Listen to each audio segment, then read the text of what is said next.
जय जोहार, नमस्कार। दैनिक छत्तीसगढ़ चैनल देख रहे हैं आप। छत्तीसगढ़ प्रदेश की तमाम बड़ी खबरों की शुरुआत सर्वप्रथम आज की पहली बड़ी खबर के साथ। छत्तीसगढ़ में त्योहार मनाने के लिए अब सरकार पैसे देने वाली है। छत्तीसगढ़ी पर्व सम्मान निधि योजना की शुरुआत हो चुकी है, जिसके अंतर्गत ग्राम पंचायतों को 10-10 हजार रुपए की सहायता राशि दी जाएगी। मुख्यमंत्री ने इसकी पहली किस्त भी जारी कर दी है। छत्तीसगढ़ के मुख्यमंत्री भूपेश बघेल ने अपने निवास कार्यालय में एक वर्चुअल कार्यक्रम के दौरान मुख्यमंत्री छत्तीसगढ़ी पर्व सम्मान निधि योजना की शुरुआत की। इस योजना के अंतर्गत राज्य के 61 विकासखंड सामुदायिक क्षेत्रों को लगभग 6111 पंचायतों में हर गांवों को 2-2 किस्त के रूप में 10-10 हजार रुपए की सहायता राशि दी जाएगी। पहली किस्त के रूप में योजना के अंतर्गत आने वाले सभी 6111 ग्राम पंचायतों को 5-5 हजार रुपए के मान से कुल 3 करोड़ 5 लाख रुपए 55 हजार की राशि दी गई है। इन्हीं के साथ ही मुख्यमंत्री भूपेश बघेल ने मुख्यमंत्री आदिवासी पर्व सम्मान निधि योजना के अंतर्गत अनुसूचित क्षेत्रों के 14 जिलों के 3793 ग्राम पंचायतों को भी 5-5 हजार रुपए के मान से 1 करोड़ 89 लाख रुपए बीते दिन जारी किए। मालगुजारी जमीन के लिए प्रदेश भर के 16,000 कोटवारों ने धरना प्रदर्शन किया। नवा रायपुर से खबर, जहां तूता धरना स्थल में प्रदेश भर से आए तकरीबन 16,000 कोटवारों ने एक दिवसीय धरना किया। कोटवारों ने कहा कि मुख्यमंत्री ने सम्मेलन में अनेक घोषणाएं की थी, जिनमें कोटवारों को राजस्व विभाग चतुर्थ वर्ग का सरकारी कर्मचारी घोषित कर शासन की ओर से न्यूनतम मजदूरी दर दिए जाने की बात कही गई थी। साथ ही अन्य मांगों के लिए समिति बनाने की घोषणा की गई थी, उस पर अभी तक अमल नहीं हुआ है। इसके अलावा शाम को मुख्यमंत्री के नाम ज्ञापन अनुविभागीय अधिकारी आरंग या अभनपुर को धरना स्थल पर हजारों कोटवारों की उपस्थिति में ज्ञापन संघ के प्रांताध्यक्ष प्रेम किशोर बाग द्वारा सौंपा गया। इस मौके पर प्रमुख सलाहकार अनिल श्रीवास्तव, नागेश्वर सिंह चौहान भी उपस्थित रहे। और अब खबर आ रही है, ज्वाला बने 30 से ज्यादा वाहन। थाना परिसर में एक भीषण आग लग गई, जिसमें कई गाड़ियां जल करके खाक हो गई। इस बार की खबर सूरजपुर से, जहां छत्तीसगढ़ के सूरजपुर जिले के भटगांव थाना परिसर में भीषण आग लग गई। धू करके जलने से वहां खड़ी लगभग तकरीबन 30 गाड़ियां जलकर पूरी तरीके से खाक हो गई। आग की लपटें इतनी तेज थी कि एक के बाद एक करके 2 पहिया वाहन जलकर आग का गोला बनते चले गए। हालांकि कुछ देर बाद दमकल की गाड़ियों ने घटनास्थल पर पहुंचकर आग पर काबू पाया। 1,500 छात्र ऐसे हैं जिनके बैंक खाते आधार से लिंक नहीं है और ऐसे में इनकी छात्रवृत्ति अटक सकती है। 20 अप्रैल तक इनको आखिरी वक्त दिया गया था। शासन की ओर से अनुसूचित जाति, अनुसूचित जनजाति और अन्य पिछड़ा वर्ग के छात्रों को छात्रवृत्ति दी जा रही है, लेकिन कुछ छात्रों की गलती की वजह से उन्हें इसका लाभ नहीं मिल पा रहा है। हालात ऐसे है कि बैंक खाते से आधार लिंक करने के लिए कई बार निर्देश देने के बाद भी तकरीबन 1,500 से ज्यादा ऐसे छात्र हैं जिन्होंने अभी तक इसकी प्रक्रिया पूरी नहीं की है। आदिम जाति विकास विभाग द्वारा इसके लिए 20 अप्रैल तक का समय सभी छात्रों को दिया गया था, लेकिन इसके बावजूद अभी भी छात्र इस प्रक्रिया को पूरा नहीं कर पाए हैं। की वजह से अब छात्रों के खाते में छात्रवृत्ति डालने में विभागीय अफसरों को भी परेशानियों का सामना करना पड़ रहा है। पिछले वर्षों के रिकॉर्ड के अनुसार इन्हीं सभी समस्याओं की वजह से 200 से ज्यादा छात्रों के खाते में राशि डालने के दिक्कतें हुई थी। ऐसे में अगर बात करें तो यहाँ पर बैंक से आधार लिंक करने के लिए ऑनलाइन प्रक्रिया अपनाई जाती है। इसके तहत पैन कार्ड को और आधार कार्ड को भी लिंक करने से इसका लाभ मिल सकता है। इसके लिए आयकर विभाग की वेबसाइट से जाकर पैन से आधार लिंक कर सकते हैं, जिसके बाद अकाउंट से भी इसे लिंक किया जा सकता है। बोर्ड की 1,30,000 उत्तर पुस्तिकाओं का मूल्यांकन कार्य पूर्ण हो चुका है और अब जल्द ही रिजल्ट जारी होने वाले हैं। दरअसल बताया जा रहा है कि लगभग सभी जिलों में मूल्यांकन का कार्य हो चुका है और अंतिम चरण में है। ऐसे में कई पखवाड़े पहले बोर्ड का परीक्षा परिणाम जारी हो सकता है। मूल्यांकन के लिए पहली खेप में 22 मार्च को 1,06,357 उत्तर पुस्तिकाएं पहुंची थी। ऐसे में हायर सेकेंडरी की परीक्षा समाप्त होने के दूसरी खेप में उत्तर पुस्तिकाएं और भेजी गई। उत्तर पुस्तिका मूल्यांकन कार्य का निरीक्षण करने के लिए पिछले दिनों बोर्ड की सदस्य भिलाई से यहां पहुंची हुई थी। निरीक्षण के दौरान उन्होंने यहां की गई व्यवस्था पर संतोष जाहिर किया। इसके अलावा मूल्यांकन केंद्र प्रभारी संदीप श्रीवास्तव के मुताबिक जिले में बोर्ड परीक्षा की कॉपियों के मूल्यांकन का काम 18 अप्रैल को ही पूरा कर लिया गया है। और अब खबर आ रही है छत्तीसगढ़ से एक चिट्ठी पहुंची है अमित शाह के पास, जिसमें केंद्रीय गृह मंत्री की से मांग की गई है, जिसमें महार, मेहरा या मेहर जाति को आरक्षण का लाभ दिलाने की बात कही गई। पूर्व सीएम ने इस बाबत पत्र लिखा गृह मंत्री को। दरअसल प्रदेश के जनजाति वर्ग को आरक्षण देने का लाभ और हवाई सेवा को लेकर केंद्रीय नेताओं को चिट्ठी लिखी गई है। ये खत पूर्व सीएम डॉक्टर रमन सिंह ने लिखे हैं। उन्होंने केंद्रीय गृह मंत्री अमित शाह को एक पत्र लिख करके 1992 से आरक्षण से वंचित छत्तीसगढ़ के महार, मेहरा या मेहर जाति के छत्तीसगढ़ राज्य अनुसूचित जाति की सूची में प्रतिस्थापित करने का आग्रह किया है। खत में लिखा गया है कि राज्य में महारा या महरा जाति को छत्तीसगढ़ राज्य अनुसूचित जाति की सूची में सरल क्रमांक 33 में 7 प्रतिस्थापित करने के साथ समाज के प्रतिनिधि मंडल ने ज्ञापन पेश किया है। बस्तर संभाग में महारा समुदाय की जनसंख्या लगभग 6 लाख से अधिक है, जो वर्ष 1992 से आरक्षण से वंचित है। तालाब में डूबने की वजह से 3 मासूमों की जान चली गई। नहाने गहरे पानी में गए और डूबने लगे तो ग्रामीणों ने कोशिश की पर इनकी जान नहीं बचा पाए। छत्तीसगढ़ में बस्तर जिले के एक गांव के तालाब में डूबने से 3 मासूमों की मौत हो गई। वहीं बताया जा रहा है कि तीनों बच्चे तालाब में नहाने के लिए गए हुए थे। इसी दौरान तीनों गहरे पानी में चले गए। बच्चों को डूबता देख पास ही में मौजूद ग्रामीणों ने उन्हें बचाने के लिए पानी में छलांग लगाई। हालांकि जब तक वे उन्हें बाहर निकाल पाते तब तक तीनों ने अपनी जान गंवा दी थी। मामला नगरनार थाना क्षेत्र का है। जानकारी के मुताबिक नगरनार में स्थित गोंडीमुड़ा तालाब में अक्सर इलाके के ग्रामीण बच्चे, महिला, पुरुष सब नहाने जाते हैं। वहीं गुरुवार की दोपहर गांव के ही बच्चे 3 बच्चे यहां पर नहाने गए थे और खेलते खेलते तालाब के पास पहुंच गए थे। फिर नहाने के लिए जब तालाब में उतरे तभी ये गहरी घटना घट गई। अपोलो अस्पताल के आईसीयू वार्ड में अफरा तफरी की स्थिति निर्मित हो गई जब यहां पर आग लग गई। धुआं भरने की वजह से अफरा तफरी मची। मरीजों को दूसरे वार्ड में शिफ्ट किया गया। बिलासपुर जिले के अपोलो अस्पताल के आईसीयू में आग लगने की वजह से अफरा तफरी मच गई, जिसके बाद अस्पताल प्रबंधन ने मरीजों को तत्काल दूसरी जगह शिफ्ट किया है। इसी के साथ ही बताया जा रहा है कि ये आग शॉर्ट सर्किट की वजह से लगी है। मौके पर पहुंची फायर ब्रिगेड की टीम और पुलिस ने आग पर काबू पा लिया है। गुरुवार शाम के वक्त अचानक अपोलो हॉस्पिटल के आईसीयू से आग की लपटें उठने लगी थी। वहां का स्टाफ और मैनेजमेंट कुछ समझ पाता इसके पहले ही आईसीयू पूरा पूरी तरीके से धुएं से भर गया। स्कूल बस से बच्ची के गिरने का एक सीसीटीवी फुटेज सामने आया है, जिसमें एनएसयूआई ने डीईओ से कार्यवाही की मांग की है। प्रबंधन ने कहा था कि थोड़ी सी तो लगी है। दरअसल राजधानी रायपुर के टाटीबंद इलाके में स्कूल बस से 5 साल की छात्रा के गिरने के बाद अब इसका एक सीसीटीवी फुटेज सामने आया है।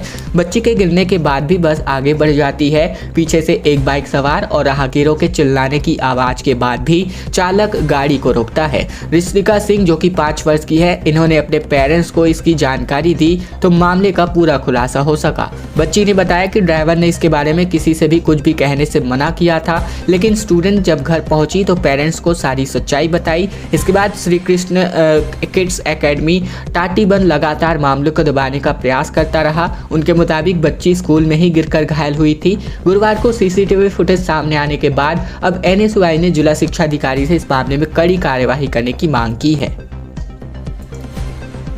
सर्व यादव समाज स्वाभिमान सम्मेलन में मुख्यमंत्री ने हिस्सा लिया, जहां मुख्यमंत्री भूपेश ने मिल्क स्टोरेज प्रोसेसिंग यूनिट की घोषणा की। अहीर रेजिमेंट की मांग का भी इन्होंने समर्थन किया है। छत्तीसगढ़ के मुख्यमंत्री भूपेश बघेल बीते दिन सरगुजा जिले के दौरे पर रहे। यहां वे कला केंद्र मैदान में आयोजित सर्व यादव समाज स्वाभिमान सम्मेलन में शामिल हुए। सम्मेलन में शामिल कुछ लोगों ने मुख्यमंत्री और स्वास्थ्य मंत्री टीएस सिंहदेव को एक साथ देखकर इसे जय वीरों की जोड़ी बताया। वहीं भूपेश बघेल ने यादव समाज को भगवान श्री कृष्ण का वंशज बताते हुए कहा कि इनका प्राचीन इतिहास रहा है। कार्यक्रम को संबोधित करते हुए भूपेश बघेल ने कहा कि छत्तीसगढ़ में सभी समाज के लोग भाईचारे और सौहार्द के साथ रहते हैं। यही भाईचारा और प्रेम हमेशा बना रहना चाहिए। इसके अलावा इन्होंने दुग्ध संग्रहण प्रसंस्करण इकाई की भी घोषणा की। बिलासपुर कटनी लाइन पूरी तरीके से बंद रहा। हादसे के बाद 10 ट्रेनों को कैंसिल किया गया। बदले हुए रूट से पूरी तरीके से गाड़ियां चलाई जा रही हैं। मध्य प्रदेश के सिंहपुर रेल हादसे के बाद पिछले 24 घंटे से रेल बिलासपुर कटनी रूट में यातायात ठप है। इस घटना के बाद रेलवे की संरक्षा और इंजीनियरिंग विभाग की टीम रेल लाइन को सुधारने का काम कर रही है, लेकिन अब तक रेल लाइन चालू नहीं हो सकी है। इसके चलते रेलवे ने दूसरे दिन भी लगभग 10 ट्रेनों को रद्द कर दिया है। इधर अचानक ट्रेनों को कैंसिल करने के बाद तेज गर्मी की वजह से हाल यात्रियों का बेहाल है।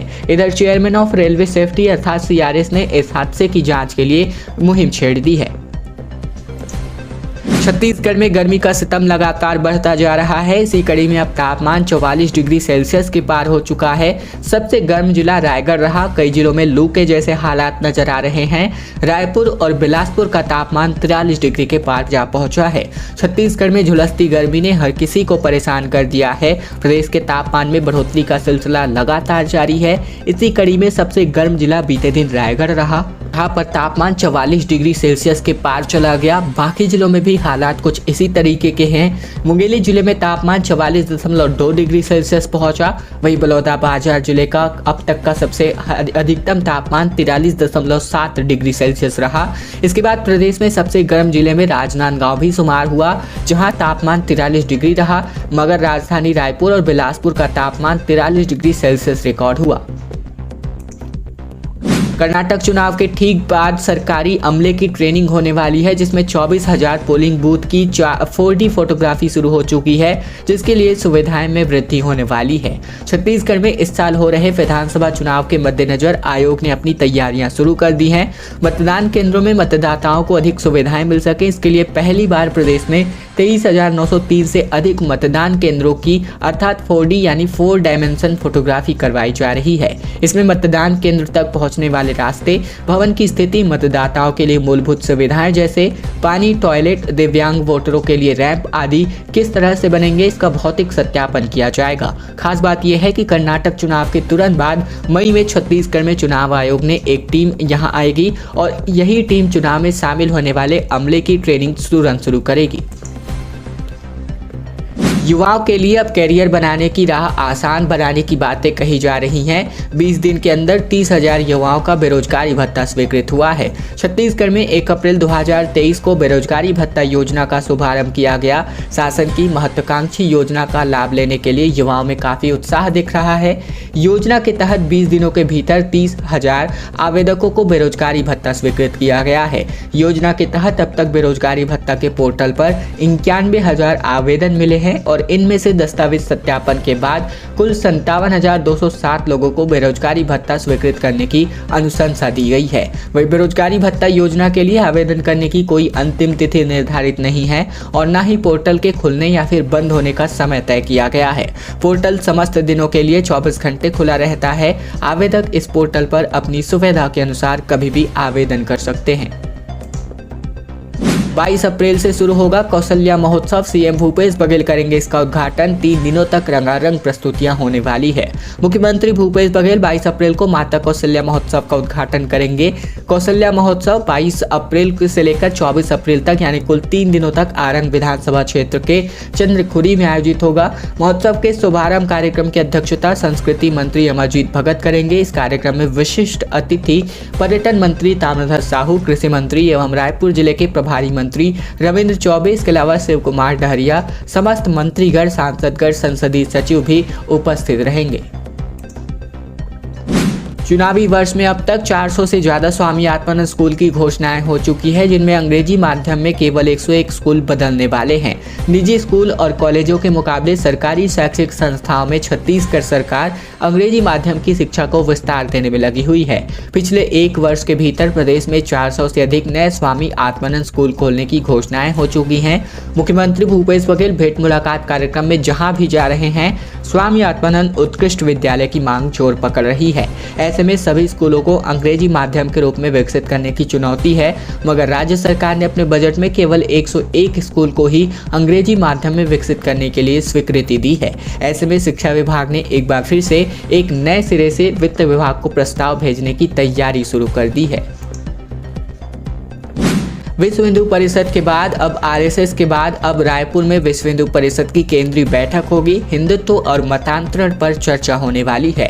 छत्तीसगढ़ की राजधानी रायपुर में राष्ट्रीय स्वयंसेवक संघ अर्थात आरएसएस की राष्ट्रीय स्तर पर बैठक होने के बाद अब विश्व हिंदू परिषद के अर्थात वीएचपी के राष्ट्रीय पदाधिकारी जून 2023 में एकजुट होंगे। 24 से लेकर 27 जून तक रायपुर के कमल विहार में स्थित महेश्वरी भवन में विश्व हिंदू परिषद की केंद्रीय बैठक आयोजित होगी। इसमें हिंदुत्व हिंदुत्व को आगे बढ़ाने, हिंदुत्व की रक्षा के लिए क्या क्या कदम उठाए जाएं, इस पर चर्चा होगी। इसके अलावा प्रदेश में मतांतरण के खिलाफ विश्व हिंदू परिषद की बैठक में मंथन होने की संभावना है। साथ ही मठ मंदिर को सरकारी नियंत्रण से मुक्त करने का एजेंडा भी इसमें शामिल होगा। पूर्व मंत्री ने कहा कि कवासी का नक्सलियों से है कनेक्शन। आरोपों पर मंत्री लखमा ने कहा कि बीजेपी सिर्फ राजनीति करती है, हमने बहुत कुछ खोया है। छत्तीसगढ़ में बीजापुर विधानसभा से एमएलए विक्रम मंडावी के काफिले पर हुए नक्सली हमले के बाद सियासी बयानबाजी का दौर जारी है। छत्तीसगढ़ के आबकारी मंत्री कवासी लखमा ने कहा कि इसके पहले हुए नक्सली हमले में हमने बहुत कुछ खोया है, मामला संवेदनशील है, भाजपा केवल राजनीति कर रही है। जबकि पूर्व मंत्री महेश गागड़ा ने कवासी से कहा कि इनका हाथ उनके साथ है। महेश कहीं न कहीं कवासी लखमा का नक्सलियों के साथ कनेक्शन होने का इशारा कर रहे थे। स्वास्थ्य मंत्री सिंहदेव का दावा, छत्तीसगढ़ में दोबारा बनेगी छत्तीसगढ़ की भूपेश बघेल की सरकार। कहा, लोग सोचते थे मुख्यमंत्री बनूं, मैंने कभी सीएम बनने की इच्छा वोट से नहीं मांगा। दरअसल छत्तीसगढ़ के स्वास्थ्य मंत्री टीएस सिंहदेव ने अगले विधानसभा चुनाव में दोबारा कांग्रेस की सरकार बनने का दावा किया। उन्होंने कहा कि मैंने कभी भी मुख्यमंत्री बनने के लिए जनता से वोट नहीं मांगा, मुख्यमंत्री बनने का काम हाईकमान का है। हाँ, लोग यहाँ जरूर सोचते थे कि मैं सीएम बनूं। दरअसल सिंहदेव केंद्रीय राज्य मंत्री रेणुका सिंह के उस बयान पर कटाक्ष किया जिसमें उन्होंने कहा था कि खुद के मुख्यमंत्री बनने के नाम पर जनता से धोखा किया है। टीएस सिंहदेव बुधवार को बिलासपुर में जीएसटी कार्यालय का निरीक्षण करने पहुंचे थे। इसी दौरान इन्होंने प्रेस कॉन्फ्रेंस के दौरान। खैर दोस्तों, आज की खबरों का सिलसिला बस यही तक का था। अगर आपको यह वीडियो पसंद आए तो वीडियो को लाइक कर दीजिएगा। चैनल पर नए हैं तो चैनल को सब्सक्राइब करना मत भूलिएगा, ताकि प्रतिदिन की महत्वपूर्ण खबरें, छत्तीसगढ़ समाचार बिना रुकावट रोजाना हम आप तक पहुंचा सके। तो चैनल जरूर